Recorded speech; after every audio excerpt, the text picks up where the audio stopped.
മമ്മൂട്ടിയുടെ പ്രാഞ്ചിയേട്ടൻ സിനിമയിലെ ഒരു കഥാപാത്രമായ കുട്ടി താൻ പുണ്യാളനെ കണ്ടിട്ടുണ്ട് എന്ന് പറയുന്ന ഒരു രംഗമുണ്ട്. അതുപോലെ കൊച്ചിയിൽ ബൈക്ക് യാത്രികനായ ലിനീഷ് കഴിഞ്ഞ ദിവസം നേരിൽ കണ്ട ദൈവങ്ങളാണ് ഡോക്ടർമാരായ തോമസ് പീറ്ററും ദിദിയയും മനൂപും. വെറുമൊരു റേസർ ബ്ലേഡും സ്ട്രോയും ഉപയോഗിച്ച് ഈ മൂന്നംഗ ഡോക്ടർ സംഘം റോഡിൽ നടത്തിയ ശസ്ത്രക്രിയയിലൂടെ ലിനീഷ് മരണത്തിന്റെ വക്കിൽ നിന്നും ജീവിതത്തിലേക്ക് വീണ്ടും പിച്ചുവെച്ചു. യഥാർത്ഥ ദൈവത്തെ ലിനീഷ് കണ്ടത് ആ മൂന്ന് ഡോക്ടർമാരിലാണ്. അത്ര പെട്ടെന്ന് ആ വൈദ്യസഹായം ലഭിച്ചതുകൊണ്ട് മാത്രമാണ് ലിനീഷിന് ജീവിതം തിരിച്ചു കിട്ടിയത്. വല്ലഭന് പുല്ലും ആയുധമെന്ന് പറയുന്നത് പോലെ ദൈവത്തിന്റെ അവതാരങ്ങളായ ആ മൂന്ന് ഡോക്ടർമാർക്ക് ആയുധമായത് ഒരു ബ്ലേഡും സ്ട്രോയുമായിരുന്നു. അതുപയോഗിച്ച് ശ്വാസനാളം തുറന്ന് ലിനീഷിന് അടിയന്തര വൈദ്യസഹായം നൽകി. പിന്നാലെ അടിയന്തരമായി വൈറ്റില വെൽകെയർ ആശുപത്രിയിലെത്തിച്ച് വിദഗ്ധ ചികിത്സയും നൽകി. സർവ്വ പിന്തുണയുമായി ഒരു നാട് മുഴുവനും പോലീസും മൂന്ന് ഡോക്ടർമാർക്കൊപ്പം നിന്നു. എറണാകുളത്തെ ഉദയംപേരൂർ വലിയംകുളത്ത് ഞായറാഴ്ച രാത്രി 8 മണിയോടെയാണ് ഒരു അപകടം നടന്നത്. കൂട്ടിയിടിച്ചത് ഒരു ബൈക്കും ഒരു സ്കൂട്ടറും. 3 പേർക്ക് പരിക്കേറ്റതിൽ ലിനീഷിനേറ്റ പരിക്ക് ഗുരുതരമായിരുന്നു. മരണത്തെ മുഖാമുഖം കണ്ട നിമിഷം.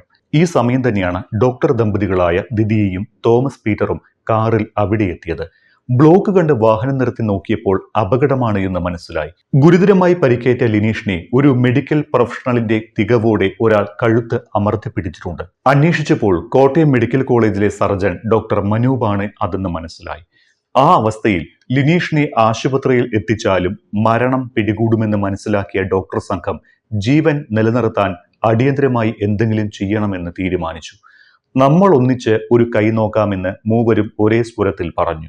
ഒരു ജീവൻ രക്ഷിക്കാൻ ചെയ്യാവുന്നത് എന്തും ചെയ്യാൻ പോലീസും അനുമതി നൽകിയതോടെ പിന്നെ എല്ലാം പെട്ടെന്നായിരുന്നു. സാധാരണയായി ആശുപത്രികളിലെ എമർജൻസി റൂമുകളിൽ ജീവൻ രക്ഷിക്കാനായി ചെയ്യുന്ന സർജിക്കൽ ക്രിക്കോതൈറോട്ടോമി എന്ന അടിയന്തര ചികിത്സയുണ്ട്. ഇവിടെയും അതുതന്നെയാണ് ലിനീഷിന്റെ ജീവൻ രക്ഷിച്ചത്. പക്ഷേ ഇത് ചെയ്യാൻ വേണ്ട സജ്ജീകരണങ്ങൾ ആ റോഡിൽ എങ്ങനെ കിട്ടും? ഒരു ശ്വാസകോശത്തിന് ഉള്ളിലേക്ക് ഒരു സ്ട്രോ വെച്ച് ശ്രമിച്ചു നോക്കാമെന്ന് ഡോക്ടർ മനൂപാണ് പറഞ്ഞത്. ഒരു ബ്ലേഡും ഒരു സ്ട്രോയും കിട്ടുമോ എന്ന് നാട്ടുകാരോട് അന്വേഷിച്ചു. നാട്ടുകാരും പോലീസും വാങ്ങി നൽകിയ ഒരു റേസർ ബ്ലേഡും ശീതളപാനീയങ്ങൾ കുടിക്കാൻ ഉപയോഗിക്കുന്ന സ്ട്രോയും അപ്പോൾ തന്നെ എത്തി. ആദ്യം ലഭിച്ചത് പേപ്പർ സ്ട്രോ ആയിരുന്നു. പേപ്പർ സ്ട്രോ ബുദ്ധിമുട്ടാണ് എങ്കിലും അതുപയോഗിച്ച് ശ്രമിക്കാം എന്ന് കരുതിയപ്പോഴേക്കും ആരോ ഫ്രൂട്ടിയുടെ സ്ട്രോ എത്തിച്ചു. ബ്ലേഡ് കൊണ്ട് ഡോക്ടർ മനൂപ് ലിനീഷിന്റെ കഴുത്തിൽ ഒരു മുറിവുണ്ടാക്കി. ശ്വാസനാളത്തിലേക്ക് ശീതളപാനീയത്തിന്റെ സ്ട്രോ കടത്തിവിട്ട് ശ്വാസഗതി തിരിച്ചു പിടിച്ചു. സഹായിക്കാൻ ഡോക്ടർ തോമസ് പീറ്ററും ഡോക്ടർ ദിദിയയും ഒപ്പം നിന്നു. തുടർന്ന് ആംബുലൻസിൽ വൈറ്റിലയിലെ സ്വകാര്യ ആശുപത്രിയിൽ എത്തിക്കും വരെ ഡോക്ടർ മനൂപ് ജീവൻ നിലനിർത്താനായി കൂടെ നിന്നു. ജീവൻ തിരികെ കിട്ടിയെങ്കിലും ലിനീഷിന്റെ നില ഇപ്പോഴും ഗുരുതരമായി തുടരുകയാണ്. എറണാകുളം ഇന്ദിരാഗാന്ധി ഹോസ്പിറ്റലിലാണ് ഡോക്ടർ തോമസ് പീറ്ററും ഭാര്യ ഡോക്ടർ ദിദിയും ജോലി ചെയ്യുന്നത്. സംഭവത്തെക്കുറിച്ച് ദിദിയ പറയുന്നത് ഇങ്ങനെയാണ്. കുടുംബത്തോടൊപ്പം അമ്മയുടെ വീട്ടിൽ പോയി വരുന്ന വഴി ബ്ലോക്ക് കണ്ട് വണ്ടി നിർത്തിയപ്പോഴാണ് അപകടമാണ് എന്ന് മനസ്സിലായത്. അപകടത്തിൽപ്പെട്ട ഒരാൾ റോഡരികിൽ കിടപ്പുണ്ട്. മറ്റൊരാളുടെ മൂക്കും പല്ലും തകർന്ന് രക്തം കട്ട പിടിച്ച് ശ്വാസനാളം അടഞ്ഞ നിലയിലായിരുന്നു.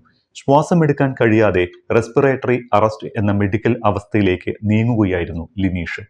ആശുപത്രിയിൽ എത്തും വരെ ലിനീഷ് അതിജീവിക്കില്ല എന്ന് മനസ്സിലായി.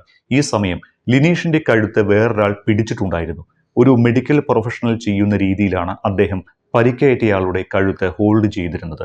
കാര്യം തിരക്കിയപ്പോൾ താൻ കോട്ടയം മെഡിക്കൽ കോളേജിലെ സർജനാണ് എന്ന് ഡോക്ടർ മനൂപ് പരിചയപ്പെടുത്തി. ഞങ്ങളും ഡോക്ടർമാരാണ് എന്ന് അറിഞ്ഞതോടെ ഇവിടെ തന്നെ എന്തെങ്കിലും ചെയ്തില്ലെങ്കിൽ ആൾ ജീവനോടെ കിട്ടില്ല എന്ന് പറഞ്ഞ് അദ്ദേഹമാണ് ഒരു ശ്വാസകോശത്തിനുള്ളിലേക്ക് ഒരു സ്ട്രോ വെച്ച് നമുക്ക് ട്രൈ ചെയ്ത് നോക്കാം എന്ന് പറഞ്ഞത്. അങ്ങനെയാണ് ബ്ലേഡും സ്ട്രോയും ഉപയോഗിച്ച് അടിയന്തര ശസ്ത്രക്രിയ ചെയ്തത്. അടിയന്തര ശസ്ത്രക്രിയ നടത്താമെന്ന തീരുമാനത്തിലേക്ക് എത്തിയപ്പോഴേക്കും ആരും ഫോട്ടോയോ വീഡിയോ എടുക്കരുത് എന്ന് ഞങ്ങൾ പറഞ്ഞിരുന്നു.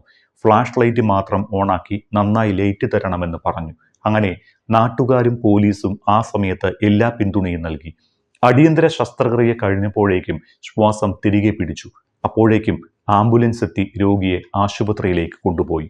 ചില നേരങ്ങളിൽ ചില മനുഷ്യർ ദൈവങ്ങളായി അവതരിക്കും. ഡോക്ടർമാർ ദൈവത്തിന്റെ അവതാരങ്ങളാണ് എന്ന് പറയുന്നതും വെറുതെയല്ല.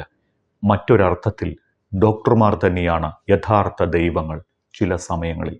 അതുകൊണ്ട് ലിനീഷ് ഇപ്പോഴും ജീവന്റെ ശ്വാസം എടുക്കുന്നുണ്ട്. നന്ദി doctor Manoop, doctor Thomas Peter, doctor Didiya.